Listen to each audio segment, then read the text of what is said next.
दस्तक में आज हम दस्तक देंगे सबसे पहले उस खबर पर जिसमें राजस्थान की गहलोत सरकार को एक बड़ा जीवन दान मिला है। इस वक्त की ये सबसे बड़ी खबर है कि कांग्रेस नेतृत्व ने राजस्थान में उप मुख्यमंत्री पद से हटाए गए बागी नेता सचिन पायलट की नाराजगी को दूर कर लिया है। वो अभी अभी राहुल गांधी से मिलने अपने समर्थक विधायकों के साथ पहुंचे हैं। पायलट खेमे के एक विधायक भंवरलाल शर्मा ने जाकर मुख्यमंत्री अशोक गहलोत से मुलाकात भी कर ली है। कांग्रेस अध्यक्ष सोनिया गांधी गहलोत और पायलट के बीच संतुलन साधने के लिए 3 सदस्यीय कमेटी भी बना रही हैं और साथ ही साथ एक बड़ी खबर यह है कि राजस्थान में कांग्रेस के प्रभारी महासचिव अविनाश पांडे हटाए जा सकते हैं। मौजूदा जो फॉर्मूला है उससे ये बिल्कुल साफ है कि ये न तो गहलोत की जीत है और न ही पायलट की हार, बल्कि 1 महीने से हिल रही गहलोत सरकार को जीवन दान मिला है।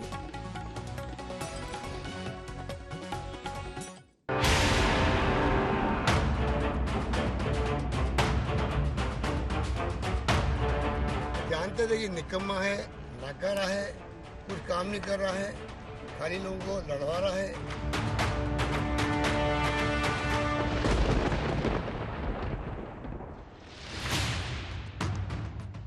पिछले 12 जुलाई के बाद आज कांग्रेस का आला नेतृत्व चैन की नींद सो सकता है।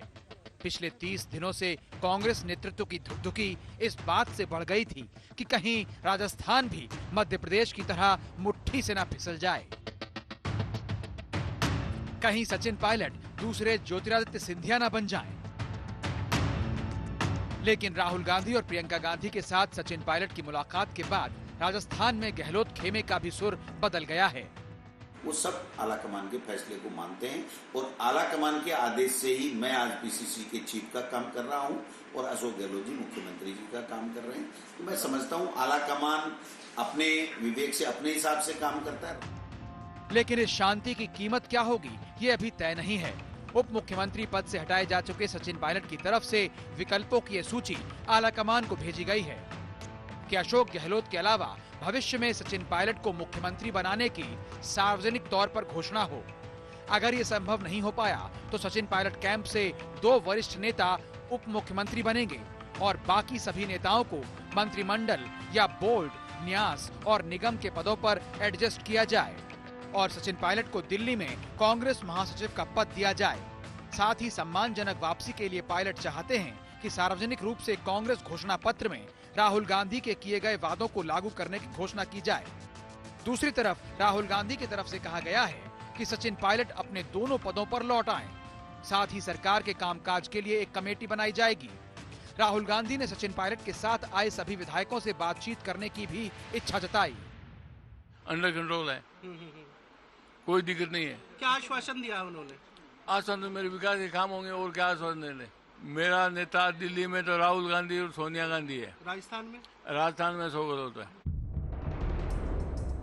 अगर राहुल गांधी की बात सचिन पायलट ने मान ली तो फिर वो अशोक गहलोत के मंत्रिमंडल की शोभा बढ़ाएंगे, जिन्होंने सचिन पायलट की तारीफ में कोई कसर नहीं छोड़ी थी।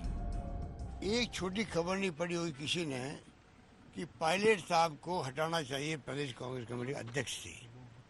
हम जानते थे कि निकम्मा है, नाकारा है, कुछ काम नहीं कर रहा है, खाली लोगों को लड़वा रहा है। हालांकि सचिन पायलट के मध्यम पड़ते सुर के बावजूद जैसलमेर के सूर्यगढ़ किले की किलेबंदी और सख्त कर दी गई है, जहां गहलोत कैंप के विधायक रखे गए हैं। सूर्यगढ़ पैलेस में जहां पर विधायक रुके हुए हैं, पुलिस का ये तीसरा पड़ाव है जहां पर देखिए किस तरह से यहाँ बैठे हुए हैं पुलिस के अधिकारी और हर गाड़ी का नंबर नोट किया जा रहा है कि ये बस आई है। बस को पुलिस वाले चेक कर रहे हैं इस तरह से और चेक करने के बाद भेजा जा रहा है। ये स्थिति है जैसलमेर की, जहां पर होटल में आपको पहुंचना है। होटल यहां से थोड़ी दूर है। कुछ दिनों पहले तक पायलट के तेवर ऐसे थे कि वो कांग्रेस के विमान की क्रैश लैंडिंग के रास्ते पर दिख रहे थे। सवाल है कि ऐसे में उनके तेवर नरम क्यों पड़ गए। सचिन पायलट की मजबूरी ये थी कि उनके पास केवल 19 विधायक थे और 3 निर्दलीय विधायक, लेकिन 22 विधायकों के दम पर वो गहलोत सरकार को नहीं गिरा सकते थे। पायलट वसुंधरा राजे के तेवर से भी डरे हुए थे कि कहीं वो बीजेपी विधायकों से क्रॉस वोटिंग न करा दें। बीजेपी में जाने से पायलट बच रहे थे और क्षेत्रीय पार्टी बनाने को लेकर मन नहीं बना पा रहे थे। फिर नेहरू गांधी परिवार ने सचिन पायलट के खिलाफ कुछ नहीं बोला, साथ ही उनकी वापसी की कोशिशों में भी लगा हुआ था। वहीं पायलट गांधी परिवार से मिले तो माहौल बेहद भावुक हो गया। परिवार में बैठ के बात करनी चाहिए, जो शिकायत है उसका निराकरण होता है। तो ये खुला निमंत्रण था उनके लिए, और अगर वो मिलके और समाधान करते हैं तो इससे अच्छी बात क्या हो सकती है। अगले शुक्रवार से राजस्थान विधानसभा का सत्र शुरू हो रहा है। हालांकि बीजेपी ने अपने विधायकों को व्हिप जारी कर दिया है, लेकिन पायलट खेमे की वापसी होती है तो अशोक गहलोत सरकार को जीवनदान मिल जाएगा। दिग्विजय सिंह और कमलनाथ पर भरोसा कर गांधी परिवार ने जो गलती मध्य प्रदेश में की थी, उसे राजस्थान में नहीं दोहराया है। कांग्रेस आला कमान ने अशोक गहलोत को किनारे कर सचिन पायलट से सीधी बात की और राजस्थान में सरकार बचा ली है। अब कांग्रेस आला कमान पर है कि सचिन पायलट की मान सम्मान के साथ कैसे वापसी कराता है। कैमरामैन शर्मा के साथ शरद कुमार, जैसलमेर, आज तक। खबर यह है कि इस समय राहुल गांधी के साथ सचिन पायलट की बैठक चल रही है दिल्ली में। उनके समर्थक विधायक उनके साथ हैं और इस बैठक में केसी वेणुगोपाल, अहमद पटेल और प्रियंका गांधी भी शामिल हैं। ये बैठक इस समय चल रही है।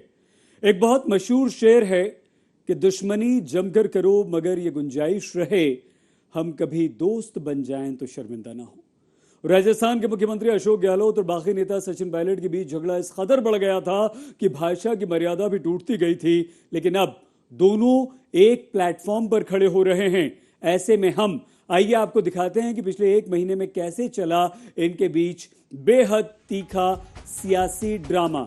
दोनों के बीच तल्खी इतनी बड़ी कि यहां तक देखिए, सबसे पहले 10 जुलाई एसओजी ने केस दर्ज किया और अशोक गहलोत मुख्यमंत्री ने तो ऐसे शब्दों का इस्तेमाल किया जिसका इस्तेमाल भाषा की मर्यादा को लांघ गया। पायलट खेमा गुरुग्राम के एक होटल में पहुंचा और सारे के सारे पायलट यहां पर आ गए। 12 जुलाई की बात है। अशोक गहलोत खेमे का शक्ति प्रदर्शन हुआ 13 जुलाई को। ये सब बाहर आए और 25 जुलाई को अशोक गहलोत ने राज्यपाल को 102 विधायकों के समर्थन की चिट्ठी सौंपी, फ्लोर टेस्ट की मांग की। मामला अदालत में भी गया। पायलट खेमे के 19 विधायकों को अयोग्य ठहराने संबंधी स्पीकर के नोटिस पर यह मामला अदालत में गया। राज्यपाल विधानसभा सत्र बुलाने के लिए तैयार हो गए। 30 जुलाई का ये मामला था और जयपुर से कांग्रेस विधायक जैसलमेर के लिए 31 जुलाई को रवाना हुए। लेकिन इस बीच अब इस समय बैठक चल रही है, मामला सुलझ चुका है। अशोक गहलोत राजस्थान के मुख्यमंत्री रहेंगे, लेकिन क्या जो समझौता हो रहा है इस समय, उसकी एक शर्त यह है कि अपने दोनों पदों पर सचिन पायलट वापस लौट आएं। क्या ऐसा होता है? तो राजस्थान कांग्रेस में सत्ता का संग्राम तो थम गया है, लेकिन उत्तर प्रदेश में वोट का संग्राम जय परशुराम तक पहुंच चुका है। ब्राह्मण वोटों को रिझाने के लिए समाजवादी पार्टी और बहुजन समाजवादी पार्टी से लेकर कांग्रेस तक में होड़ मच गई है। कोई परशुराम की मूर्ति बनाना चाहता है तो कोई परशुराम की जयंती पर छुट्टी चाहता है।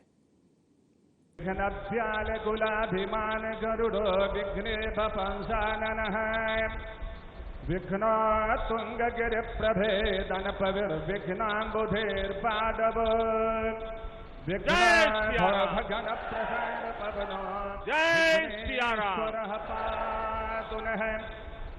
नमोस्तु रामाय सलक्ष्मणाय देव्ये च तस्यै जनकात्मजायै। प्रधानमंत्री नरेंद्र मोदी ने अयोध्या में भगवान राम के भव्य मंदिर के लिए भूमि पूजन किया तो उनके साथ थे मुख्यमंत्री योगी आदित्यनाथ।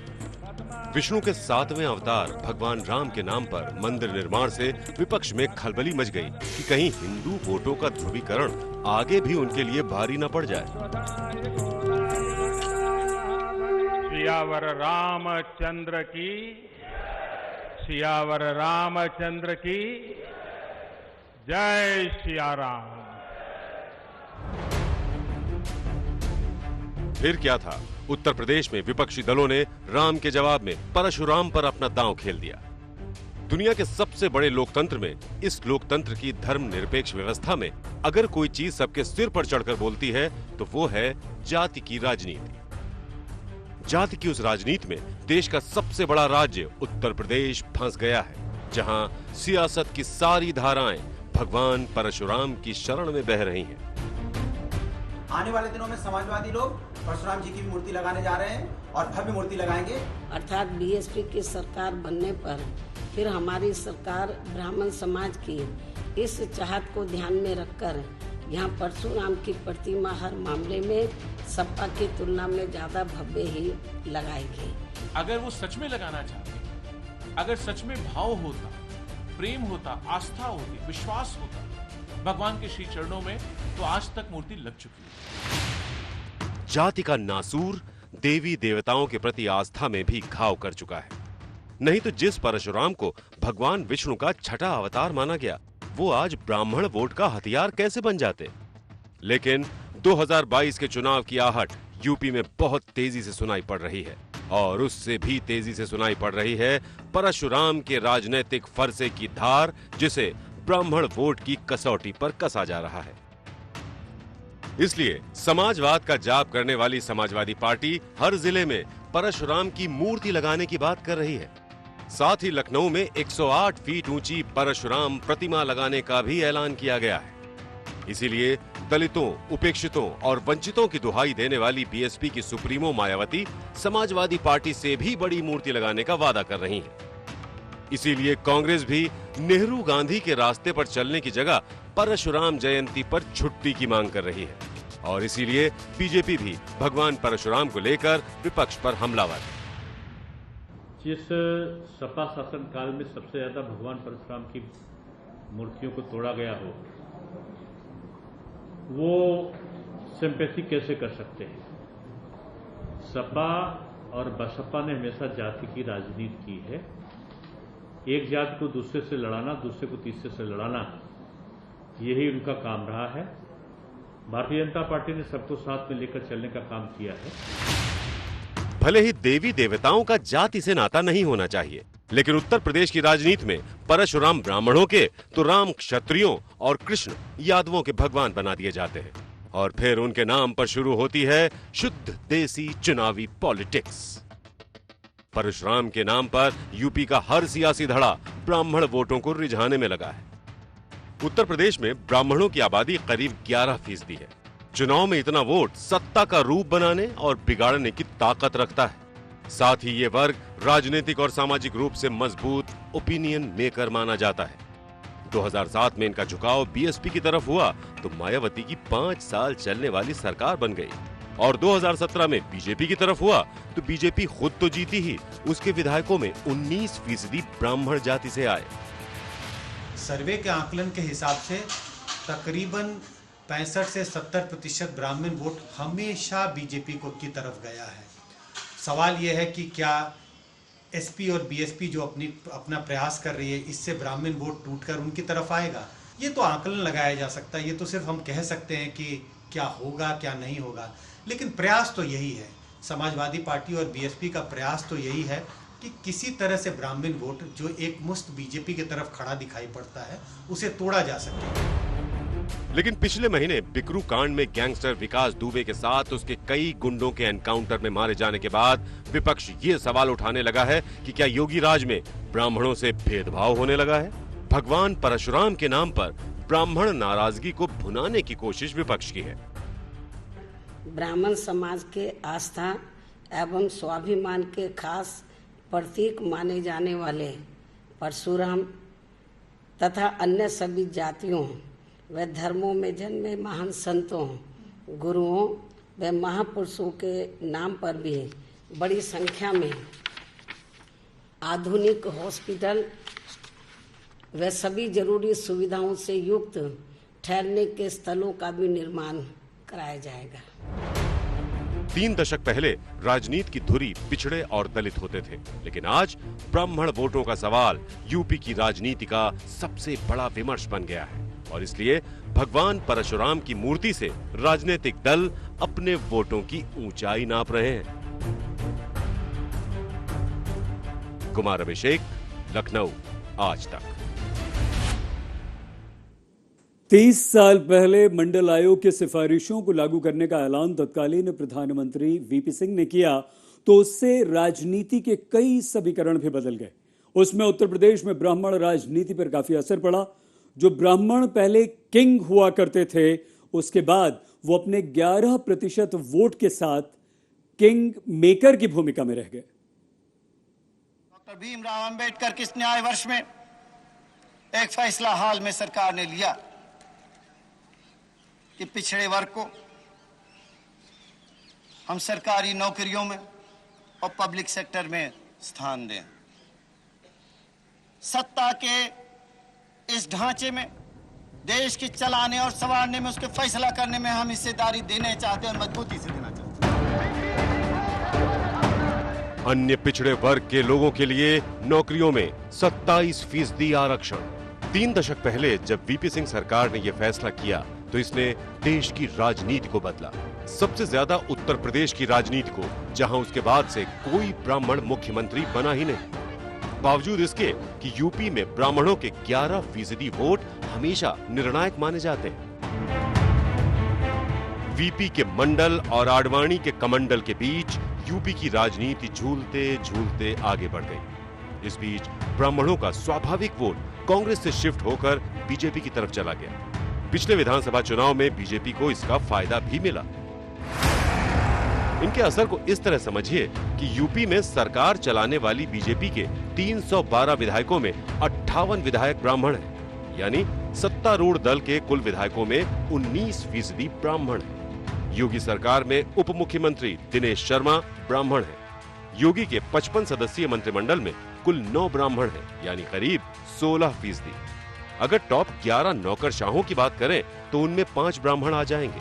मुख्य सचिव आर.के. तिवारी, अतिरिक्त मुख्य सचिव गृह अवनीश अवस्थी, डीजीपी हितेश चंद्र अवस्थी, अतिरिक्त मुख्य सचिव कृषि देवेश चतुर्वेदी और अतिरिक्त मुख्य सचिव ग्रामीण विकास और पंचायती राज रजनीश दुबे। लेकिन विधानसभा चुनाव से करीब 1.5 साल पहले ही विपक्षी दलों ने परशुराम के बहाने ब्राह्मण वोटों पर डोरे डालने शुरू किए तो बीजेपी भी सतर्क दिख रही है। और इतना ही प्यार था तो जब समाजवादी पार्टी की सरकार थी तो भगवान परशुराम के नाम पर कोई पार्क क्यों नहीं बना, भगवान परशुराम के नाम पर इतनी ऊंची प्रतिमा क्यों नहीं बनी। आज अचानक भगवान परशुराम क्यों याद आ गए, ये तो समझ से परे। इसका मतलब कि 2022 में अपना भविष्य अब भी अंधकार में दिख रहा है। सरकार उन वादों पर खरा उतर सके जिन वादों को कर हम सत्ता में आए थे, और पार्टी पद देती है, पार्टी पद ले भी सकती है।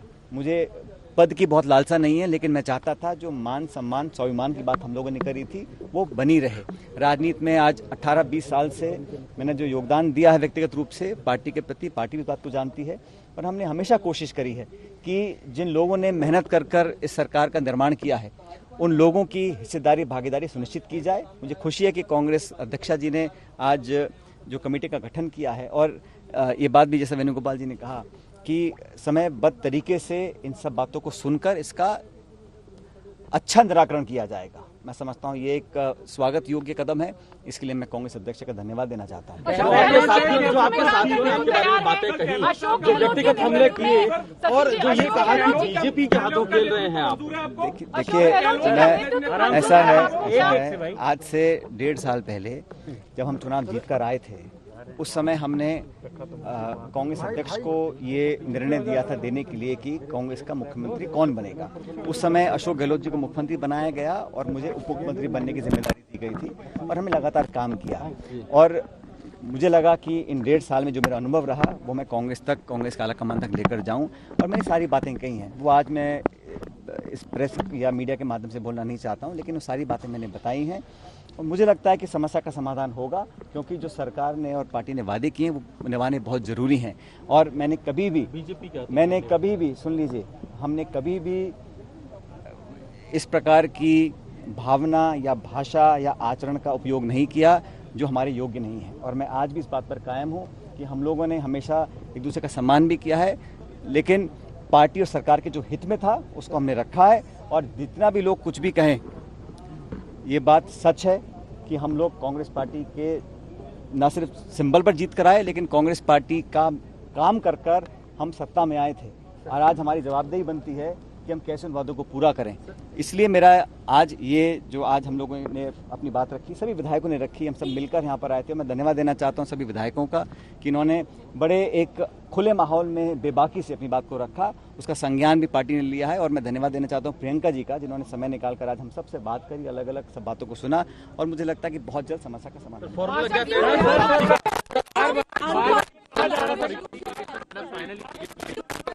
बात कर रहे हैं काफी बार परिवार में आप किसी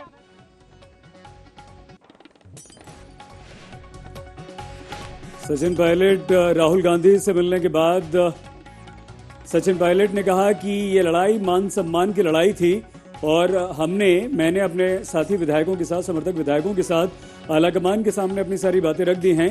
पार्टी अगर पद देती है तो पार्टी पद ले भी लेती है और पार्टी ने जो कमेटी का गठन किया है वो उससे खुश नजर आए, क्योंकि ये कमेटी पायलट की, सचिन पायलट की सभी मांगों और सभी जो नाराजगी थी उनकी जांच करेगी और उस पर अपनी रिपोर्ट भी आलाकमान को देगी। तो विवाद के बाद पहली बार सामने आते हुए सचिन पायलट ने अशोक गहलोत के साथ चले अपने एक लंबे विवाद, और न सिर्फ विवाद बल्कि ये विवाद ऐसे मुकाम पर पहुंच गया था कि राजस्थान की जो सरकार थी वो संकट में आ गई थी।